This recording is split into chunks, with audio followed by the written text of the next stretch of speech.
ମୁଁ ବର୍ତ୍ତମାନ ଅଛି ଆପଣ ଦେଖିପାରୁଥିବେ ଏଇ ଯୋଉ ଚାନ୍ଦବାଲି ବ୍ଲକ ର ମାଧପୁର ପଞ୍ଚାୟତ। ଏହି ପଞ୍ଚାୟତ ହଉଛି ଚାନ୍ଦବାଲି ବ୍ଲକ ର ସବୁଠୁ ତଳିଆ ପଞ୍ଚାୟତ। ଏଠାରେ 99 ମସିହା ମହାବାତ୍ୟାରେ ମଧ୍ୟ ଏଠାରେ ଛାତିଏ ଛାତିଏ ପାଣି ହେଇଥିଲା। ଗୋଟେ ଗୋଟେ ଛାତ ଉପରେ ମଧ୍ୟ ଲୋକ ରହିଥିଲେ। ଏ ଯୋଉ ବନ୍ୟା ଆସିଛି ଚଳିତ ବର୍ଷ, ଏଇ ବନ୍ୟା ବଡ ବନ୍ୟା ବୋଲି କୁହାଯାଉଛି। ଏଠିକାର ଯୋଉ ପୁରୁଖା ଲୋକମାନେ ରହିଛନ୍ତି ଇଏ ନିଶ୍ଚିତ ଭାବରେ ଯେତେବେଳେ ଆଜି ସକାଳୁ ପାଣି ଆସିଥିଲା ବର୍ତ୍ତମାନ ସୁଦ୍ଧା ଆଣ୍ଠିଏ ଆଣ୍ଠିଏ ପାଣି, ଲୋକମାନେ ଆଶଙ୍କା କରୁଛନ୍ତି ଯେ ଏଟା ବଡ ବନ୍ୟା ହୋଇପାରେ। କାରଣ ଯେହେତୁ ଉପର ଅଞ୍ଚଳର ବନ୍ୟା ସରି ଆସୁଛି, ତେବେ ବର୍ତ୍ତମାନ ଚାନ୍ଦବାଲି ଅଞ୍ଚଳରେ ବନ୍ୟା ଆରମ୍ଭ ହଉଛି। ତେବେ ଆରମ୍ଭ ପର୍ଯ୍ୟାୟଟା ଏତେ ଶୀଘ୍ର ଆସୁଛି ଯେ ପାଣି ଆସୁଛି, ତେଣୁକରି ଲୋକମାନେ ଭୟଭୀତ ଅଛନ୍ତି। ନିଜର ଘରକରଣା ସାମଗ୍ରୀ ଯୋଉମାନେ ତଳିଆ ସ୍ଥାନରେ ଅଛନ୍ତି, କଚା ଘରେ ଅଛନ୍ତି, ସେମାନେ ଉପର ଜାଗାକୁ ପଳେଇ ଯାଉଛନ୍ତି। ତେଣୁ ନିଶ୍ଚିତ ଭାବରେ ତାଙ୍କଠାରୁ ଆମେ ଆଲୋଚନା କରିବା ଯୋଉ ରହିଛନ୍ତି ମାଧପୁର ପଞ୍ଚାୟତରେ, ଏଇ ଯୋଉ କଣ କହିବେ ଏଇ ଯୋଉ ବନ୍ୟା ଦେଖୁଛନ୍ତି କଣ କେମିତି ପ୍ରଭାବ ଦେଖୁଛନ୍ତି? ଏଇ ବନ୍ୟା ନିଶ୍ଚିତ ଭାବରେ ଆମେ କହିବୁ ବଡ଼ ଧରଣର ବନ୍ୟା 2011 କିମ୍ବା 2014 ମସିହାର ବନ୍ୟା ସହିତ କମ୍ପେୟାରେବୁଲ ପାଖାପାଖି ଲାଗୁଛି। ସେତେବେଳେ ଯୋଉ ପରିମାଣରେ ପାଣିର ପ୍ରଭାବ ଥିଲା ବର୍ତ୍ତମାନ ମଧ୍ୟ ସେଇ ପରିମାଣର ପ୍ରଭାବ ଚାଲିଛି। ଆଜି ସକାଳୁ ସକାଳୁ ଏ ଏରିଆରେ କିଛି ପାଣି ନଥିଲା, ଧାନ ଗଛ ଦେଖାଯାଉଥିଲା। ଆପଣମାନେ କ୍ୟାମେରା ବୁଲେଇଲେ ଦେଖିପାରିବେ ଏ ଧାନ ଗଛ ନାହିଁ, ବର୍ତ୍ତମାନ ଛାତିଏ ଛାତିଏ ବିଲ ଭିତରେ ପାଣି।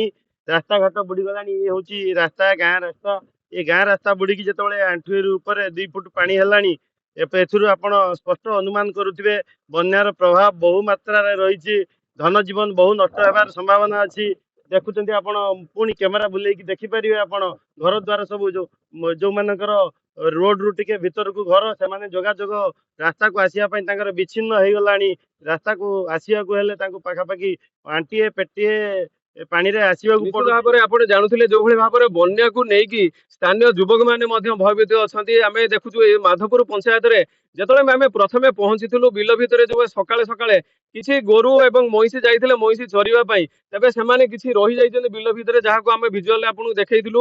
ଏବଂ ଆପଣ ଦେଖିପାରୁଥିବେ ଯୋଉଭଳି ବର୍ତ୍ତମାନ ଆମର ଜଣେ ବୟସ୍କ ପୁରୁଖା ଲୋକ ଅଛନ୍ତି, ସେ ଯୋଉ ବନ୍ୟାକୁ ନେଇକି କଣ କହୁଛନ୍ତି, ଆପଣ କଣ କହୁଛନ୍ତି? ଏଇ ଯୋଉ ବନ୍ୟା ଆସୁଛି ବନ୍ୟା ତ ବହୁତ ବଡ ଆକାର ହବ। ଆମେ କେମିତି ଦେଖିନୁ ଇଏ ବି ବନ୍ୟା ଆଗରୁ ରହେ, ଆହୁରି ବଡ ବନ୍ୟା। ଆଚ୍ଛା, 99 ମସିହା ବାତ୍ୟା ସେ ସମୟରେ ବନ୍ୟା ବି ଆସିଥିଲା, ସେତେବେଳେ କଣ ଥିଲେ କେମିତି ଅବସ୍ଥା? ସେଇଭଳିଆ ଅବସ୍ଥା ଆଜି ରହିଥିଲୁ ଘରେ, ଉଚ୍ଚ ଜାଗା ଘର ଫର ପକ୍କା ଘର ଯାହା ଥିଲା ତାଙ୍କ ଘରେ ଆଶ୍ରୟ ନେଲୁ। ଆଉ କରିକି ପାଣି ଛାଡିବା ପାଇଁ ରହିଲୁ। ଆଉ ଏଇ ସେତେବେଳେ ଘର କଚା ଘର, ଆପଣ ପିଲା ଛୁଆ ସମସ୍ତଙ୍କୁ ନେଇ ଆସିଥିଲେ? ସବୁ ଛୁଆ ପିଲାକୁ ସବୁ ନେଇଯାଇଥିଲୁ। ବନ୍ୟା ଏବେ ଆସୁଛି, ଆଜି ଆସୁଛି, ପ୍ରଶାସନ ତରଫରୁ ଏବେ କିଛି ଡାକବାଜି ଯନ୍ତ୍ରରେ କି ଉଚ୍ଚ ସ୍ଥାନକୁ ଯିବା ପାଇଁ କିଛି ଆଲର୍ଟ କରିଛନ୍ତି?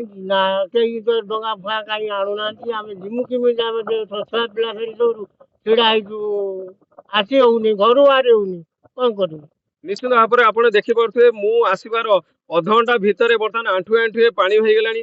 ତେବେ ନିଶ୍ଚିତ ଭାବରେ ଗାଁକୁ ସଂଯୋଗ କରୁଥିବା ଯୋଉ ରାସ୍ତା, ଗ୍ରାମ୍ୟ ରାସ୍ତା ରହିଛି, ସିଏ ବି ବୁଡିଗଲାଣି। ତେବେ ବନ୍ୟା ଘେରରେ ମଧ୍ୟ ଯୋଉ କଚା ଘରେ ରହିଛି ସେଠାରେ ମଧ୍ୟ ଲୋକ ଦେଖନ୍ତୁ, ଏଇ ଗୋଟେ କ୍ୟାମେରାମ୍ୟାନ କହିବି, ଦେଖନ୍ତୁ ସେ ଛୋଟ ଛୁଆଟା ଗୋଟେ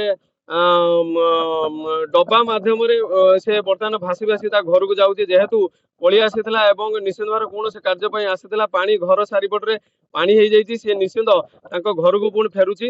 ଆପଣ ନିଶ୍ଚିନ୍ତ ଦେଖିପାରୁଥିବେ ଯୋଉଭଳି ଭାବରେ ମାଧପୁର ଖାଲି ନୁହେଁ, ମାଧପୁର, ଘଟପୁର, ନାନ୍ଦପୁର, ଓଳଗ, ସୁନ୍ଦରପୁର, ଆରଡି, ଏପଟେ ହେଲା ଭୁଇଁମୂର୍ତ୍ତି, ତେନ୍ତୁଳିଡିହ, ନାଲଗୁଣ୍ଡା, ଖେରଙ୍ଗ, ଜଳେଶ୍ୱରପୁର, ମତୁ, ଭାଟପଡା ଏବଂ ମହୁଲିଆ ଏବଂ ଚାନ୍ଦବାଲିର ମଧ୍ୟ ବନ୍ୟା ଆଶଙ୍କା ହୋଇଥାଏ। ନିଶ୍ଚିତ ଭାବରେ ଆମେ ସରକାରଙ୍କୁ ନିଶ୍ଚିନ୍ତ ନିବେଦନ କରିବୁ ଯେ ଏଇ ଯୋଉ ତଳିଆ ଅଞ୍ଚଳ ରହିଲା, ଏଠାରେ 99 ମସିହା ବାତ୍ୟାରେ ଛାତ ଉପରେ ଲୋକ ରହିଥିଲେ, ଆଶ୍ରୟ ରହିଥିଲେ, କଚା ଘର ବହୁତ ଭାଙ୍ଗି ଯାଇଥିଲା।